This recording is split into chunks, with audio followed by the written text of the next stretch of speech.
Sziasztok, halak! Köszöntelek a csatornámon, Attila Taró.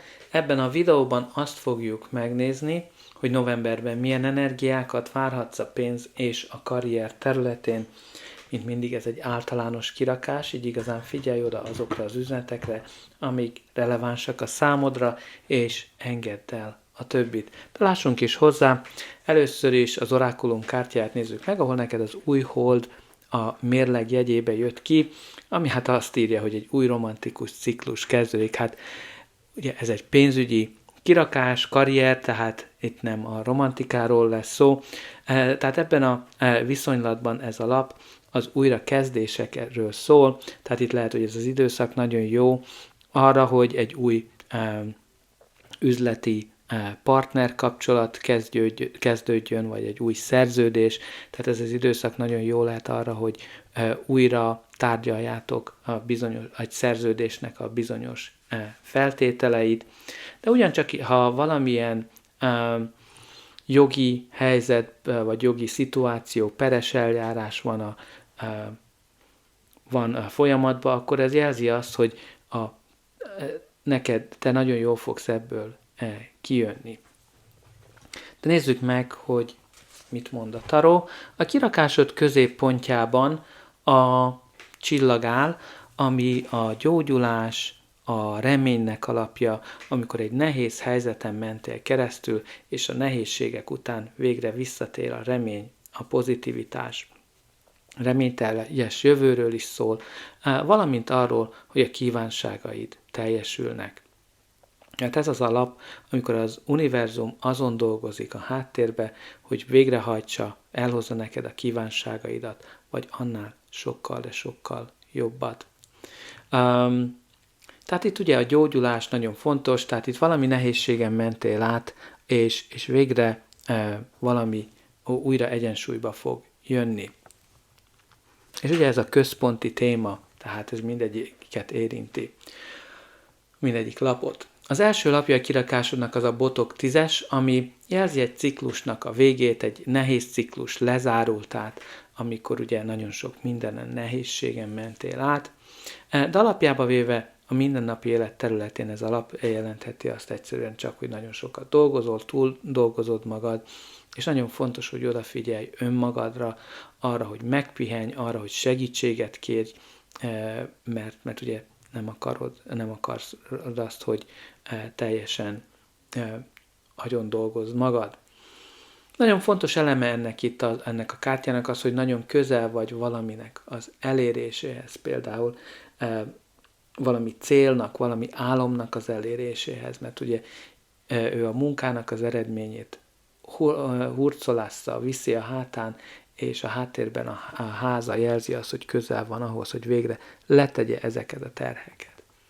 Ezek a terhek lehetnek korábbi fájdalmak, csalódások is, ami jelzi azt, hogy ugye itt az ideje, hogy túltedd magad ezeken. A következő lapja a kirakásodnak az a főpap, ami a hitnek a kártyája. Higgy önmagadban, higgy az univerzumban, hogy elhozza a kívánságaidat, és igazán veled együttműködik. A főpap jelzi a tanulást, tehát lehet, hogy valami új dolgot tanulsz, jelezheti a tradíciókat, vagy egy olyan intézményt, ami patináns, nagyon régóta létrehozták, és persze jelenthet valamilyen szerződést is, tehát itt ugye a szerződésnek az újratárgyalása, vagy valamilyen szerződés, ami valami az álmaiddal kapcsolatos. A következő lap ugyancsak a gyógyulásnak a témáját hozza, a kiegyenlítődés, ami jelzi azt, hogy ugye védve vagy, tehát ez az egyik védőkártyáknak az egyike. Amikor a kiegyenlítődés kijön, akkor nagyon fontos az, hogy ugye minden összetevőd megvan ahhoz, hogy sikeres légy, hogy elérd a céljaidat. Nagyon fontos az, hogy ne csinálj semmilyen őrültséget, hanem az arany középutat választ, és légy türelmes, igazán egyik lépés után tedd meg a másikat, tehát jelenteti ugye itt is az egyensúly, a harmónia, az fontos eleme, jelezhet nagyon jó munkaköri légkört úgymond, de általában az összhangot, a jó kapcsolatokat, is jelzi, valamint az, hogy ugye jó megoldásokat fogsz találni, de légy türelmes, amit ugye nem mindig akarunk hallani. A következő kártya az a botok 5-ös, ami igazán legelőször is az jött a fejembe, az, hogy itt valami kiképzés, vagy valamilyen tréning, ami folyik, mert ugye itt összhangba áll a főpappal, ami jelenthet tanulási folyamatot. Tehát itt lehet, hogy van valami, amire kiképeznek, lehet, hogy valami új dolgot tanultál, ami miatt ugye itt az ideje, hogy újra tárgyald a szerződésedet, mert lehet, hogy ezzel magasabb fizetési rubrikába kerülsz. De ez alapjelezheti a konfliktusokat és a versengést is, amitől nagyon le vagy fáradva ezzel a botok 10-essel, tehát itt lehet, hogy ugye nagyon sok konfliktus van, de ez nem kemény konfliktus, ez az olyan típusú konfliktus, amikor az emberek próbálgatják, hogy meddig mehetnek egymással, meddig nyomhatják azokat egymásnak a gombjait, valamint amikor csak egyszerűen másképpen látják a helyzetet, mert más a háttérből vannak, más osztályon dolgoznak. De ugye megjelenhet a versengés is, ami lehet, hogy ugye egy olyan iparágban vagy, ahol nagy a versengés, vagy a cégen, a vállalaton belül nagy-nagy versengés folyik. Aztán a következő kártya az a botok 7-es, ami egy pár témát folytat ebben a kirakásban. Egyrészt folytatja a védelemnek az üzenetét, az, hogy védve vagy, véded magad, kiállsz önmagadért, valamint a konfliktus, a versengés és nek a témáját is. Mert ugye ez alap arról szól, hogy külső erők támadnak, és igazán meg kell védened azt, ami a tiéd. Ez lehet, hogy egy meetingen belül meg kell védened a gondolataidat, az álláspontodat, lehet, hogy valaki szeretné megszerezni mindazt, ami a tiéd, de te vagy az, aki jobb helyzetben vagy, te vagy az, aki fel van készülve erre, mert előre láttad ezeket a támadásokat, úgymond, és te vagy az, aki nyerő pozícióban van. Ez egy keményen megküzdött győzelemnek alapja. Itt lehet azt jelenteti azt is, hogy itt ezt a tárgyalási folyamat, azon belül te vagy az, aki nagyon jó helyzetben vagy, mert felkészültél erre, és nem ér váratlanul téged ez az egész. De nézzük meg, hogy mi lesz ennek a kirakásnak a végkimenetele, de előtte ne felejts el lájkolni, feliratkozni, vagy hype-olni, ha ez elérhető, mert azzal egyrészt jelzed azt, hogy ez a kirakás segített, és te is segítesz nekem abban, hogy növeljem a csatornát, hogy minél több emberhez eljusson az üzenet. Különösen azokhoz, akiknek szüksége van rá, neked ez csak egy gombnyomásba kerül. Remélem, hogy már megnyomtad mind a like, feliratkozás, hype, stb. Gombokat, és persze ne feledkezz el a kommentekről se. Nagyon szívesen olvasom azt, hogy hogyan rezonál ez a kirakás a te életre vonatkozólag. Valamint írj be pozitív megerősítéseket, például az, hogy gyógyulok, túlteszem magam a régi nehézségeken, sikerül létrehoznom a vágyaimat, az álmaimat. A következő lapja a kirakásodnak az a Kejhek 7-es, ami egyrészt itt jelezheti a lehetőségeket. Jelezhet több lehetőséget, ami közül választhatsz, ami eléggé zavaró lehet néha, mert úgymond nem tudod, hogy melyiket választ, mert nem tudod, hogy melyiknek mi lesz a végeredménye, de alapjába véve ez a lap azt tanácsolja, hogy próbáld a hosszú távú céljaidat figyelembe venni, és válaszd azt a lehetőséget, ami összhangban áll a hosszú távú céljaiddal, elképzeléseiddel, álmaiddal. Nagyon fontos, hogy néha rózsaszín fellegek közül látjuk a helyzetet, tehát kicsit álmodozóak vagyunk, tehát próbálj egy kicsit reálisabban nézni a helyzetedet.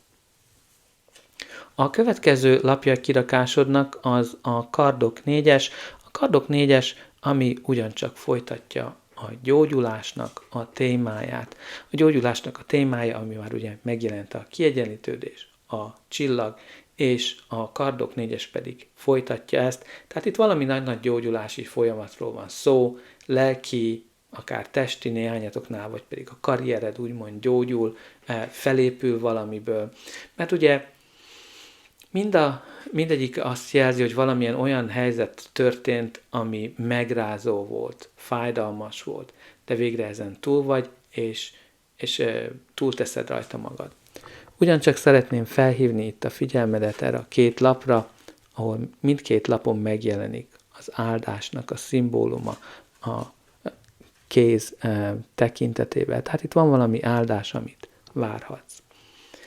Itt így jelentheti azt is, hogy valami nagyon lassan halad előre, mert ez a 2 lap lassú folyamatot jelent, de igazán bíznod kell az univerzumban, mert a háttérben ezek az energiák működnek, hogy elhozzák az álmaidat. Aztán az utolsó lap az a halál kártyája, ami egyszerűen csak azt jelzi, hogy itt valamilyen nagy-nagy változás történik az életedbe. Az életednek egy ciklusa, a karrierednek egy ciklusa lezárul természetes módon, és egy újabb kezdődik el. Ami nagyon fontos az, hogy ne próbálj ellene harcolni, és ez alapjelzi azt, hogy néhányatok lehet, hogy harcol ellene.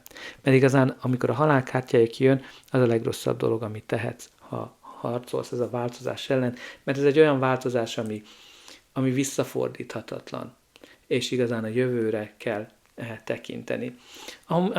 Itt már vannak a jelek, mert ugye a 13-as a halál után jön a 14-es, a kiegyenlítődés. Aztán a pakli alján pedig az igazságszolgáltatásnak a lapja jött ki, ami egyrészt visszahozza az egyensúlynak a témáját, a dolgok, a gondolatok, érzések, pénzügyeknek az egyensúlyba hozását, vagy igazán bármit, az igazságosságnak a témáját. Tehát itt ugye ez lehet valamilyen jogi dolognak is a megtestesítője, egy szerződés, amiről már beszéltünk itt, hogy ugye valamit újra lehet tárgyalni, ezzel az új hold a mérlegjegyében kártyával. Lehet ugye egy peres eljárás is, ahol itt ugye minden arra utal, hogy te fogsz győztesen kikerülni. Aztán ebből a pakliból pedig a csodálatos, vagy az isteni párosítás jött ki, ami jelzi azt, hogy a partnereddel együtt a bőségben dúskálsz, családi üzletet is jelenthet, vagy munkahelyi szerelmet, hát ezzel együtt akár igazán néhányatoknál ez a 2 kártya jelezheti azt, hogy valami munkahelyi szerelem van. A vagyonnak a megosztása, valamint az együttműködés, tehát itt valamilyen partnerság fontos szerepet játszhat. Hát igazán ennyi van számotokra, remélem, hogy ez a kirakás segített, és újra üdvözölhetlek.